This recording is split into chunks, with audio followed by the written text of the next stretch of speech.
The night sky over a major airport is a carefully choreographed ballet. Thousands of tons of metal glide through the air, guided by invisible threads of radio waves and radar. Every light has a purpose, every movement is planned. But on one particular evening, something uninvited joined the dance. Something that didn't follow the rules. It starts, as these things often do, with a flicker on a screen. In the hushed, focused environment of the air traffic control tower, a place where routine is a religion, a single controller leans closer to his monitor. His brow furrows. It's not a look of alarm. Not yet. It's more like confusion. Like finding a typo in the laws of physics. A blip. A single, erratic point of light moving in a way no commercial airliner, no military jet, no weather balloon ever could.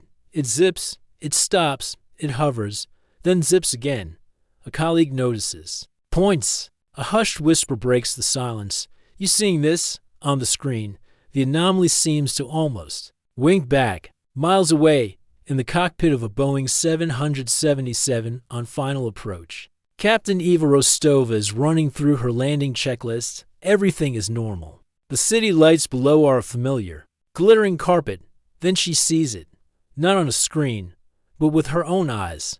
A cluster of lights, glowing with an internal, pulsating luminescence unlike any landing lights she's ever seen. They're approaching fast, too fast. There's a moment of pure, unadulterated awe, quickly followed by the professional instinct to identify the threat. Her hand reaches for the radio. Tower. Her voice is calm, but laced with a thread of disbelief you can't quite train out of a person. Be advised, we have air traffic, unidentified, northeast of our position. Can you confirm? Back in the tower, the controller responds, his own voice tight. We confirm, 7-7- Zulu. We're tracking it, but tracking is a generous word. The object is playing. It darts across the radar, seemingly toying with the established flight paths. On the screen, it looks like a firefly, buzzing around a meticulously arranged spiderweb, never touching a thread but causing chaos all the same. The technicians are now a small crowd, scribbling notes. Their expressions a mix of professional concern and childlike wonder. You can almost see the thought bubble above their heads. Is this really happening? From the cockpit, Captain Rostova watches as the glowing objects pass directly over her aircraft. They make no sound. The air is still. They just glide. A silent, luminous river flowing over her wings for a second. The complex machinery of the cockpit is bathed in their soft, ethereal glow. It's beautiful and terrifying. Her co-pilot is filming with his phone, his hand shaking slightly. Not from fear, but from the sheer, mind-bending reality of the moment. Below, on the ground, the show has more spectators. Baggage handlers pause mid-lift, their faces turn to the sky.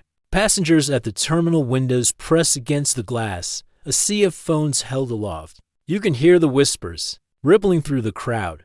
What is that? Is that a drone?